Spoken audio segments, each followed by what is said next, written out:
बंद कर बेसी কথা বলে চলে যাব পণ্ডিত তোমাকে বলেছি কিছু বলতে ঝামেলা করলে পিটিয়ে সোজা করা হবে তৃণমূল বিজেপি এজেন্টের বিশৃঙ্খলার দাওয়াই পুলিশ কমিশনারের। হুগলি গণনা কেন্দ্রে ঢোকার সময় তৃণমূল এজেন্টদের জয় বাংলা, বিজেপি এজেন্টের জয় শ্রীরাম স্লোগানে উত্তেজনা। কাউন্টিং সেন্টারে ঢোকার লাইনেই উত্তেজনা। Chandannagar police commissioner Amit P জাভলভি ফোর্স নিয়ে ছুটে আসেন ঘটনাস্থলে। দুদলের কর্মীদের তিনি ধমক দেন। গণনা কেন্দ্রের সামনে বিশৃঙ্খলা করলে পিটিয়ে বের করে দেওয়া হবে বলেও মন্তব্য করেন তিনি। চুপচাপ ভিতরে যেতে বলেন। ঝামেলা করলেই পিটিয়ে সোজা করা হবে।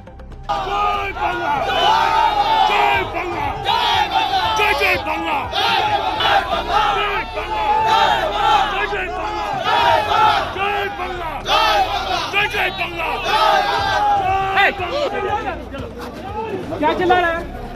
पंटी याद आया यहाँ पे मार के सीधा कर क्या कथा बोल बाहर कर देंगे क्या आवाज है मेरा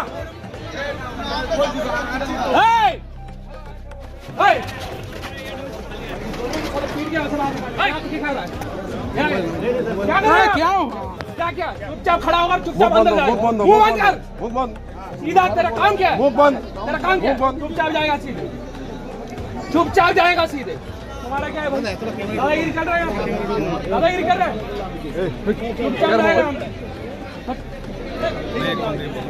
यहाँ पे एक भी अगर झमेला हो गया तो पीट पीट के सीधा करिए तुम लोग मुंह बंद कर पंडित तुम्हें क्या बोले छू जाओ यहाँ पे